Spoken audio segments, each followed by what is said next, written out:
This week on Cartoon Dumpster Dive, we cover the anime Jin-Roh, the Wolf Brigade.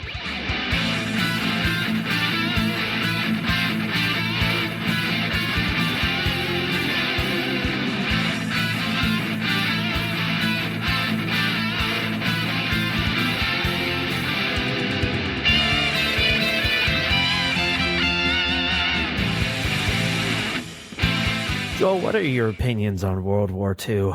Do you feel like the right people won? Yes. Okay. I just figured, yeah, of course.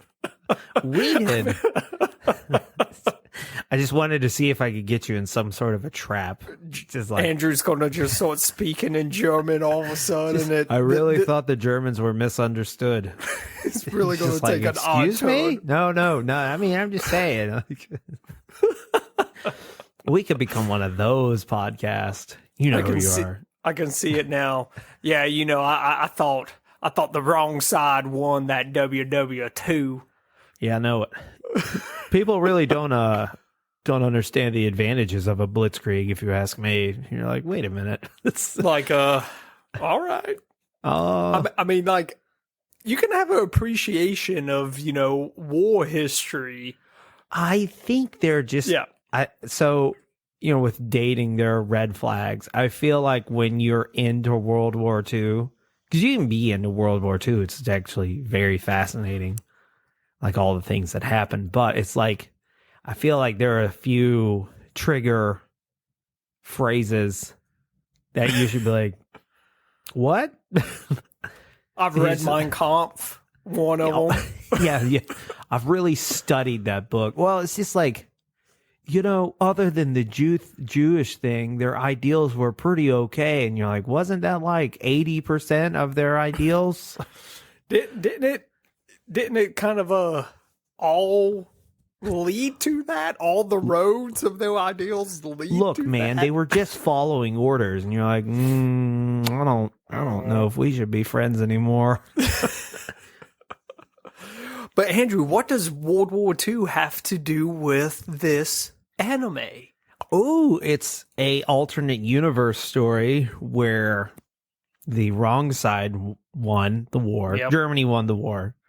Yeah. And they occupied Japan instead of us.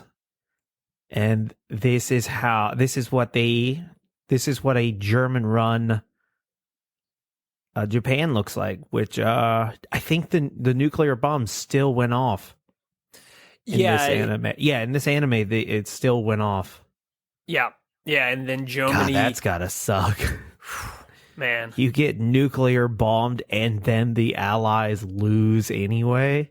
And then the country you thought was your ally came in, basically took over your country and forced their government onto you. Yeah. And then it ended up sucking. And the only benefit is that this secret security unit has really cool looking uniforms. Oh, dude. So it makes a little history about me. I bought this on DVD when I was like 14 or 15. Was it because of the guy? It was all because of the cover, that cool, awesome armor in front of the moon with the red glowing eyes. Dude, I was sold. They knew what they were doing, which oddly enough, they are not in this movie a whole lot. No. And honestly, I've probably seen this thing over 10 times throughout my life. Right. The movie, before I talk about the creation of it, the movie never really did a good job of explaining that it was a post-World War II Japan that is ran by Germany, basically. To me, it kind of did.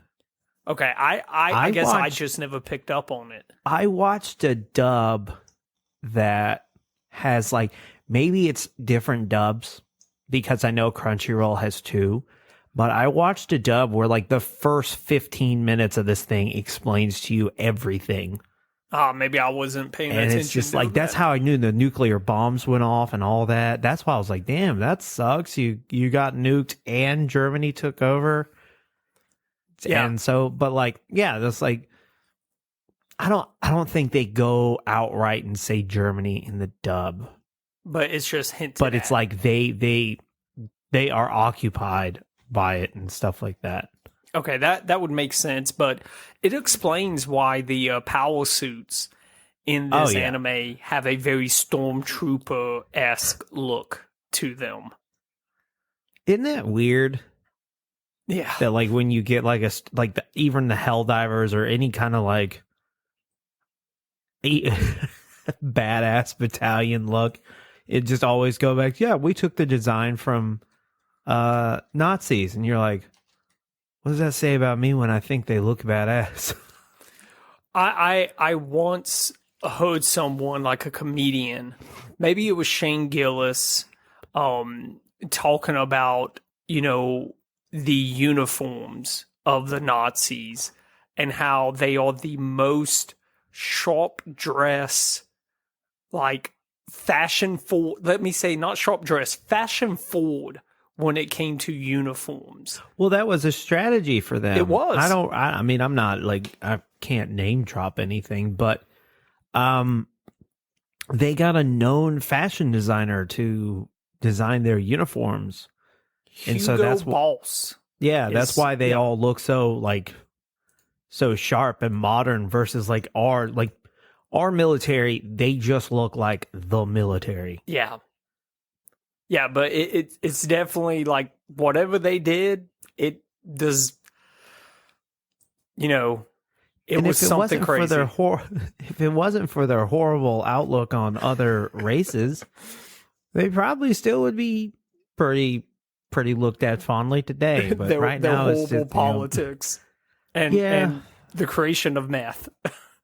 That is also a factor. It explains why the Nazis were such a tough army. Well, yeah, you got like, why do you think Blitzkrieg worked so well for a while, but then like there was a military strategist that was just like, that would have come to an end eventually.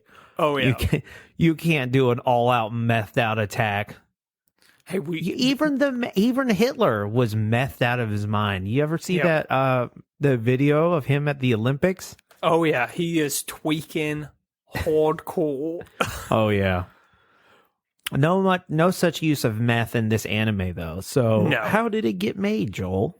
Yeah, so this was a anime film released in 1999. It is considered to be an action political thriller. Heavy on the political, light on the action. Yeah, but the action in it, when the action when it goes there, down, it goes down hard. I'll give it that. Fucking bananas. So this was directed by Hiroyuki Akira, written by Mamoru Oshii, and it's actually based on Oshii's manga called Kuros Panzer Cop. And this film is actually the third film that is based off of this Kuros Panzer Cop anime. Okay. But it's actually the first chronologically, if that makes sense. I got you. So it's the first one, but it's the third that ever got made. Correct. This is also Hiro Akiura, who you said the director. It's his directorial debut. It is. So the first two films that came out before Jin-Roh were actually live action films. Oh, okay. Okay. The writer, the creator of this story, Oshii, he wanted this one to be live action as well. But, because he was working on other projects, he was actually working on a pretty big project at the time, when production talks was in the works to create this. He was actually in the middle of working on another anime film called Ghost in the Shell. Ever heard of it, Andrew? I have.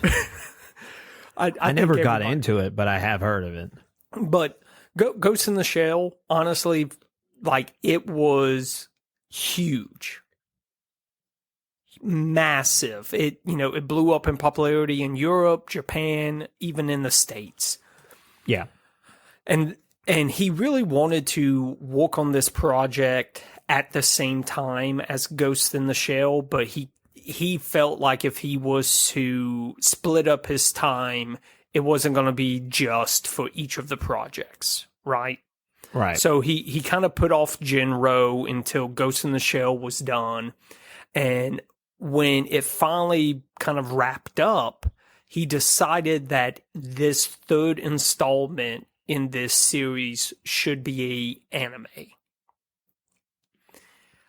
He actually went to Bandai Visual, who at first kind of pitched it as having 6 episodes, like a mini series. Okay. Maybe production was going to cost too much for that. I really couldn't get too much information around that, but they ultimately decided to drop it down to a full featured film. I have a little tidbit that might get into why this was not made into a series.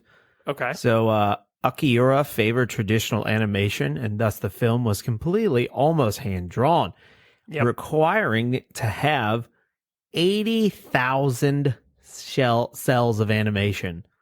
So, compare that to his other work, Ghost in the Shell. It had no more than 30,000 cells of animation. Yep. So it's just like there was I mean, it was processed to help it out, but that made this movie that much more impressive. Dude, the movie, 80,000 cells of animation, that's crazy. It's beautifully animated too. It's gorgeous for that. And even knowing that, like, that this is, they barely even touched it with computers, it's more impressive that way. Yeah. So, Oshii, he wanted to direct and kind of write this series, but I guess because he was being pulled in different directions, I'm sure after Ghost in the Shell, a bunch of studios wanted him for different projects, things like that. So he finally decided to let someone else direct it. First, he wanted a director by the name of Kazuzuki Kais to direct it, but he had no interest in doing it. And this is where Oshii had been working with Hiroyuki on Ghost in the Shell and also another anime called Patlabor 2. He saw the talent that he had, so Oshii just said, "Hey, I want you as the director." Now, there was some not really drama, but what I could find is when the filming started, when they started actually producing this thing, Oshii wanted to be entrusted with the screenplay, and it ultimately got to the point where he found the experience frustrating in both the writing process, and after he realized that it was going to be unavoidably different from what he pictured in his head, and because of creative control, he almost just chose to distance himself away from the project just kind of, look forward to the final project. And I think that's why he kind of gave up on the whole, hey, we should use some computer animation like I did in Ghost in the Shell, and just let him do his 800,000 shells or 80,000? Just 80. 80,000 shells, yeah. 800,000. Yeah. That movie would still be being made today. How long has this been in production for? Too long. Cancel it. But that was it, Andrew. It's just basically a story of a great manga that a lot of people loved, and they just wanted to see it in, motion. You ever read the manga yourself? I have not. I did not know that this was based off of manga. Like I said, before doing this anime on the podcast, I really didn't know too much around it. I had only seen Jin-Roh. But it does make me want to maybe read the manga, kind of understand the world that Oshi had built around this, because it is a fascinating story. I think these alternate realities, especially around Nazi winning, it's always kind of interesting to see what people will come up with. Yeah, absolutely. Yep. So Andrew, hit us with some of the voice actors in this. All right, let me hit you with the voice cast. The voice cast of Jin-Roh, the Wolf Brigade, are Michael Dobson as Kazuki Fuse. I just did pick 6. But that's fine, yep. Yoshikazuha Fujikai is Kazuko Fuse in the regular sub. Okay. Sumi Muta is Ki Emiya. Okay. Monica Story is Ki Emiya. I think that's it. Haruyaku Kinosha is Atoshi Himeni. And finally, Colin Murdoch is Atoshi Henmi, Academy Officer and Riot Police. For their other works, we have Michael Dobson is Stranger on the Curb and Dreamcatcher. All right. Yoshia Fujiki is Jaeger in Assault Girls. Okay. Sumi Muto is Tashiya Yomada, Serial Experiments Lane. I know that one. Monica Story is Kagome Hiragoshi in Inuyasha. Hiroki Kinyosha is it just says a voice actor in Ghost in the Shell 2, Innocence. And finally, Colin Murdoch is Quick Strike in Beast Wars Transformers. You guys can take a guess which one did which, I guess. Yep. So let's talk about this anime in the best way I can. So one of the first things that you need to know when you're coming in this timeline, Japan was a part of the Allies. So when the Allies lost World War II, they lost too. Germany occupies Japan. They try to modernize their government. This creates a huge strife in the various classes of Japan. Yep. And then they create a police force, a government police force that works with, I guess, the regular police force. Yeah, it's like because of the differences in social statuses and stuff like that, a terrorist group forms, and then the police, the regular police, it's too much for them to handle, so the government forms this the Capitol Police. Unit. Yeah, they call it the special unit, but they're basically the Capitol Police. They come in, you can tell who they are because they're the rad ones. Badass ones, man. they're the rad ones with the fuck you guns. Yeah. And so, and when, so we're in Tokyo in the 1950s. Basically a riot is happening. And Kazuka Fuse, who we've been following, Kazuki, excuse me. Actually, we're following a little girl at first that I thought for sure was going to be the main character.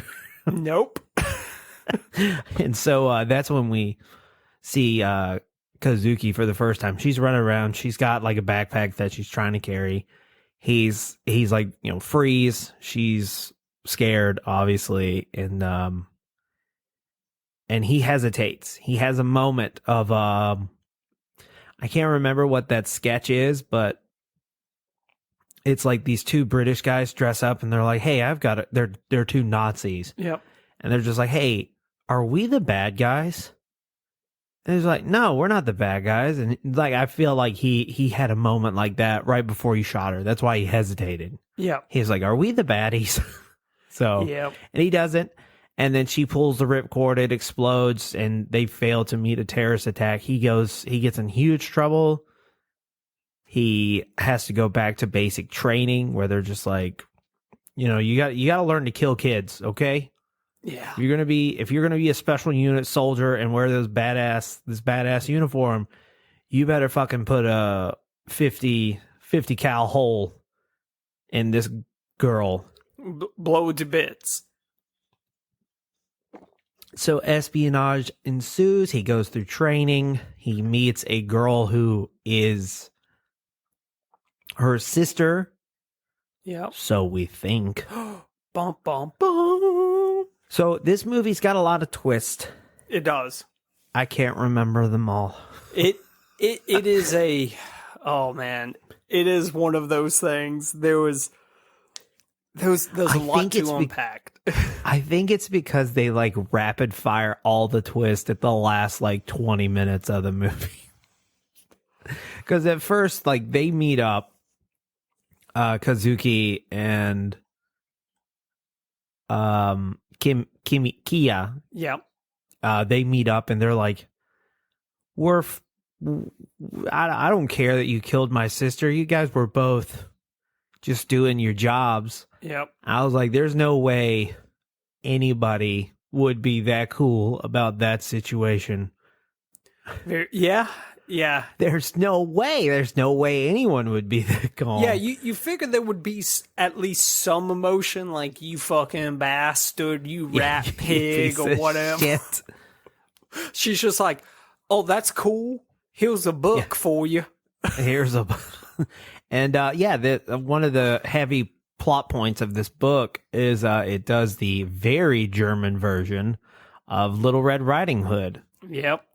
And it's a huge allegory. Even the girl, Kimia, and the girl who blew herself up, in their groups, they were called Red Riding Hoods because they were the ones who would send information out. And I want to take a little sidebar before we talk more about the plot. Since this is a action political thriller, how did you feel about the action? You've watched this a couple of times, so I feel like this is like a classic for you. This was the first time I watched it. So, going back to like my little kid brain, I remember this being a lot more action packed. Going back and watching it now, it is like you get action at the very beginning and at the very end, and everything else is just build up. Yeah. Yeah, so I want to say those guns, it is unnecessary. Oh, it's awesome.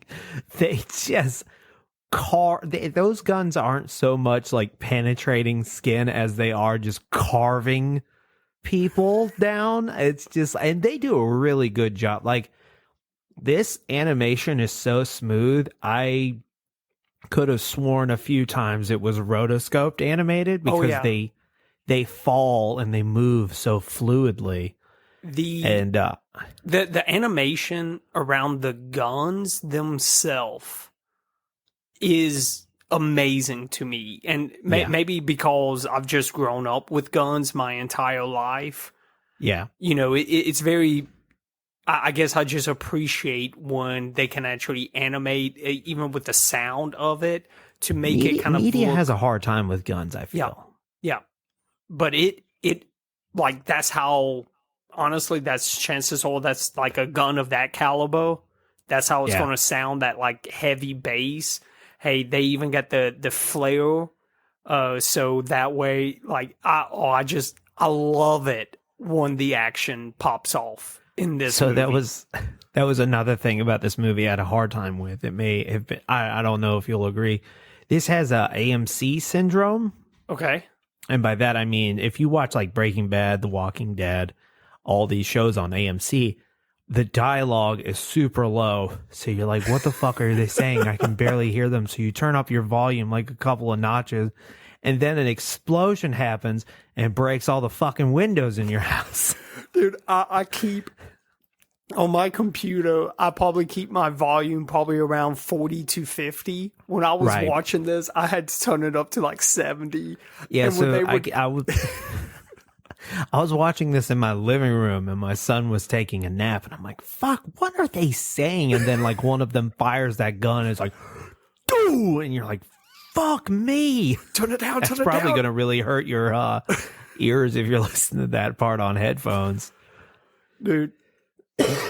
But yeah, that's literally like my only complaint. And the other thing is I'm probably going to have to go back and watch this again. Yeah. Cuz it wasn't for any other reason. Like I don't think I found it confusing, so to speak, but it's like I think I had a really hard time like kind of keeping up what was going on, who was betraying who and why. It's like, any psychological thriller movies. Like I love The Usual Suspect, Memento, Primal Fear. All these movies with like a big twist at the end. Sometimes going back and watching those kind of movies a second time, you get more of an appreciation. You can kind of pick up on more of the hidden meanings behind stuff. Things like that. Do you feel like the Little Red Riding Hood analogies were too heavy-handed? No, I would say no. Did you? I think it was at one point where he starts describing whoever Kizuko, his commanding officer, is, when he starts describing them as wolves and beasts, and there's at one point where his commanding officer is just like, he was like, we're not even really human. He goes, oftentimes the humans always write the story where the wolf doesn't win, but in reality, the wolf always wins. You never hear the stories when the wolf wins. Yeah, or something like that. I thought that part was like, I don't know. I don't know if I thought it was kind of like, maybe I'm a simpleton. I thought that was a badass line. I was just like, okay, that's pretty badass. So I think comparing people to wolves got ruined from me from one movie. It was a long, long time ago. I watched this movie called Ninja Assassin. Oh, okay. And I can't remember how they're tracking you, and this one girl goes, and it's like they're helping out the ninja. They're like, they're going to track us, and they're like, oh, she was like dogs, and he looks at her really mad. He goes, like wolves. I'm like, all right, buddy, you chill out, calm down a little bit. I thought the analogy with the Red Riding Hood story, like at the end of the movie. Once it all comes together. Yeah, well, I feel like once it comes together, you have an appreciation for it. Especially, I don't want to give away the ending. No, I don't. But either. I feel like the ending is really appreciative. Like, maybe I'll do maybe we'll say spoilers, and then we'll talk about the ending. Yeah. And then we can maybe put a time code or something, so you can just skip it if you want to watch it first. Because I feel like the ending is really... It's interesting, but it's also very kind of odd. But there was a lot with that ending that I was like, it's just the final scene that I thought was like pretty powerful, I guess.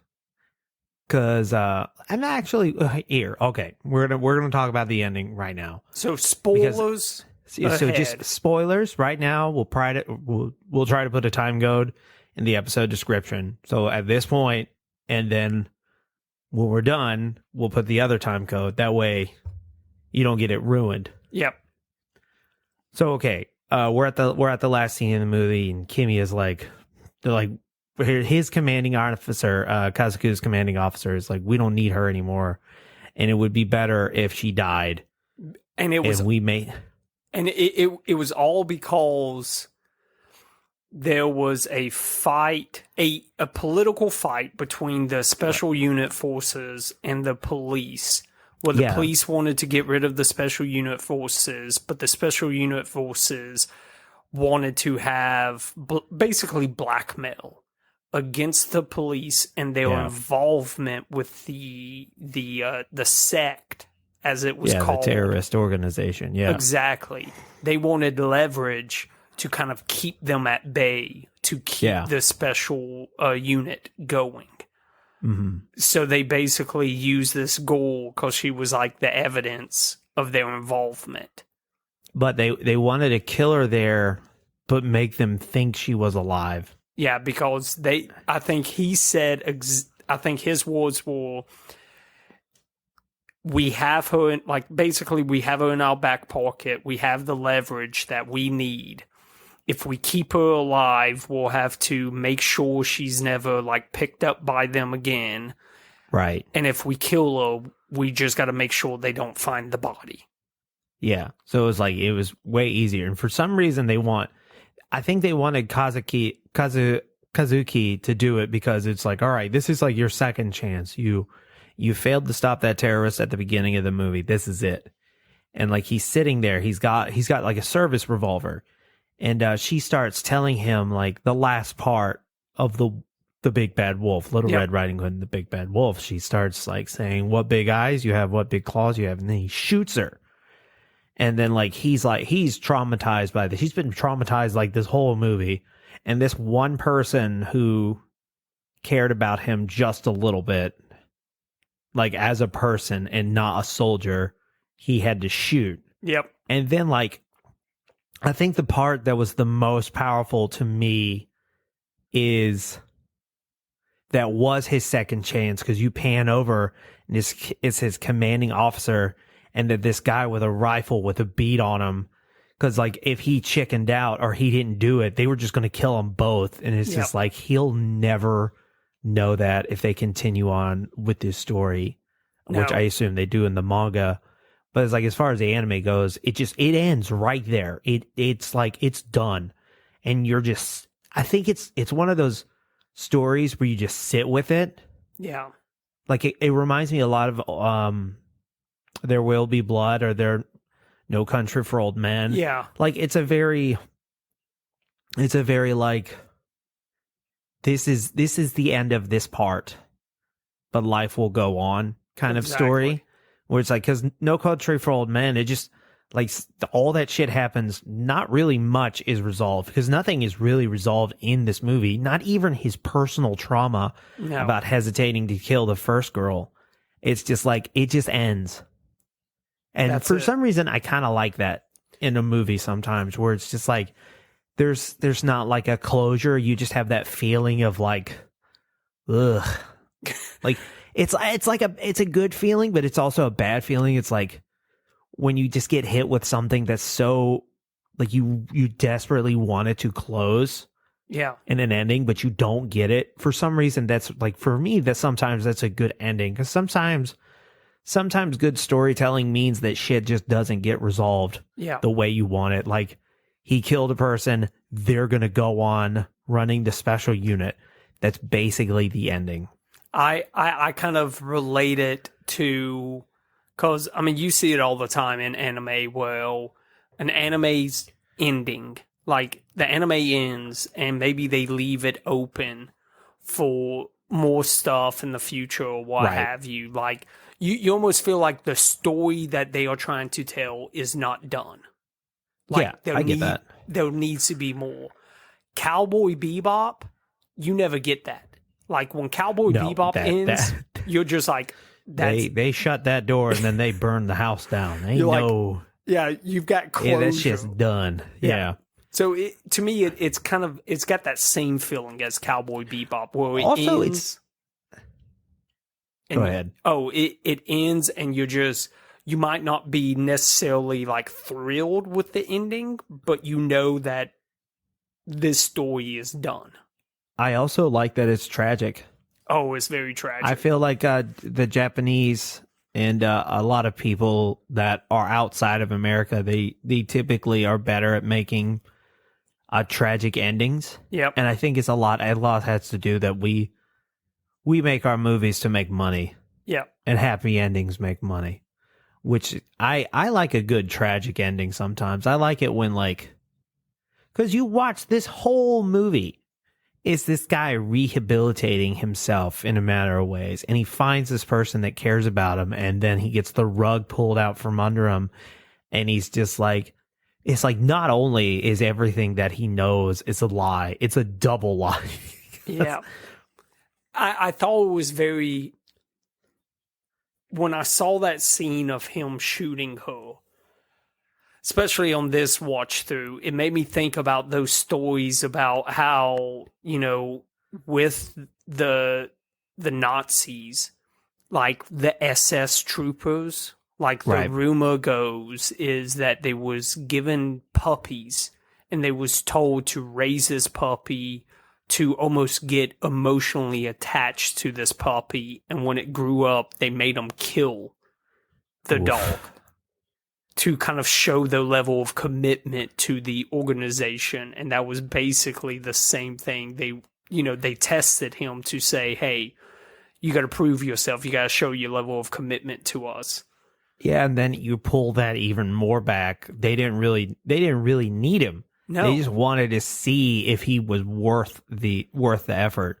Because it's just he goes, okay, I'm glad that worked out so we can save a bullet. That's basically what their thought process is. Because that's kind of what the commanding officer says. He's like, okay, good. We don't have to kill him too. Yeah. Fucking it's wild. Training not wasted. Yeah. So, okay, spoiler over, right? Spoiler over, okay. Yep. So, I believe it's time to move to your new reoccurring segment, Joel. Reviews that dance with the wolves and reviews that get gored by them. Nice, Andrew. That was a good one today. Thank you. Thank you. So, Andrew, this is sitting at a 7.3 out of 10 on IMDb. That's appropriate. That's a good one. Yeah, I say that's kind of right on par. I would say it could have been longer. It could have been. I would have liked a little bit more world building. Yeah, but they tack on 30 minutes. Yeah, this movie would have been better. But to flesh it out. I understand. It literally is just hey, you're just watching a segment of this dude's You're just life. watching a snippet of this life in this reality. Yeah. So this is a 1 out of 10, Andrew. It's titled, "It's like wanting to fall asleep and vomit at the same time." In the first 10 minutes, the movie was able to hold my interest and it seemed as if it might be good. However, it quickly devolved into a sad, warped Red Riding Hood fairy tale with a occasional automatic weapon. Near the beginning of the movie, it seemed that the main character was on a hallucinogenic drug, which would have made the movie watchable had I had some. As the movie progressed, it became increasingly painful to watch and ridiculously overcomplicated. In Jin-Roh, they threw in what was supposed to be flashback, foreshadowing dreams, or conflict of thoughts within the main character. However, they essentially lied to you about the whole situation since the main character doesn't even think those things to begin with. He knows exactly what's going on the whole time. The movie was ridiculous, and it felt like it was at least 6 hours of my time wasted. I would give it a 0 if I could. Oh, okay. So, not a fan. Not a fan at all. Okay. And this is a 10-star review, Andrew. Called Mother What Big Teeth You Have. After seeing several ads, previews, and hearing about Jin-Roh, the Wolf Brigade, I had to get my hands on it to see what it was all about. It was an endless search, but I managed to get my hands on a copy. I am so glad I did. I eventually found it. I really didn't know what it was about, but I guess that was half the fun trying to figure it out. What attracted me to the movie first was the animation. Very dark and realistic, which you don't find a lot in animes, at least in my opinion. Everything about this movie, I didn't find myself open-mouthed and amazed. I love how the story of Little Red Riding Hood was read along with the movie, matching it perfectly. The ending left me quite teary-eyed and shocked with everything it offered. I highly suggest it for anime fans or non-anime fans. It is truly a beautiful animated masterpiece. Teary-eyed, huh? I wouldn't go that far. I was a little like, oh man. It was like, it's kind of a depressing ending. Like, I mean, it's kind of a depressing movie. Okay, yes, you are correct. The whole movie is a little depressing. I think that's why I didn't really get, like, I was like, man, this is a real bummer. Yep. But as I was watching it, I was like, wow, this is going to be real hard to joke about this week. I feel like we got there. I feel like you guys will get a couple chuckle jokes. Yeah. I'll at least get somebody to breathe real hard out of their nose. That's how you know. I was like, that's a real LOL when someone's like, that's it. That's all they get. Yep. That's it. All right. So closing thoughts, Joel. What do you say? Going back after, years of not watching this and watching it again, I found a new respect for it. I understand it a little bit more. I still think, if you like anime, you need to watch it at least once. Just right. Honestly, even if the story is boring to you, the animation in it alone is just gorgeous, honestly. And since all of it was basically hand-drawn, that's another big thing it's got in its favor. You? Yeah, I thought it was beautifully animated. I think if you watch it once and it's something you enjoy, you would have to watch it again. Yep. I know myself, I'll probably watch it again later on. Oh yeah. But yeah, it's on Crunchyroll, both dub and sub. So it should be easy to find if you have a Crunchyroll, and if not, I'm sure you can find it in another way. Oh yeah. But I believe that wraps up Jin-Roh, the Wolf Brigade. If you would like to support the show, you can go to patreon.com/cartoondd. There we have a $5 tier that gets you bonus episodes with extended audio, stickers and pins mailed to your door, and access to our Discord. If you would like to send a request, you can go to cartoondumpsterdive@gmail.com. Nope. You can go to cartoondumpsterdive.com. There you can send your request for 2 cartoons to go head-to-head in a junkyard brawl or anything else you would want to do. We have an X handle, CartoonDD. We are Cartoon Dumpster Dive on all other social media platforms.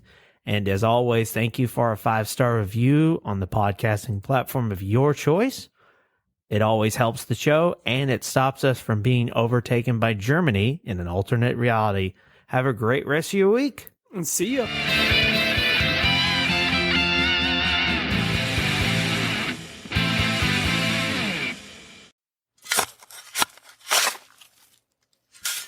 This has been a Lug Hole Podcast.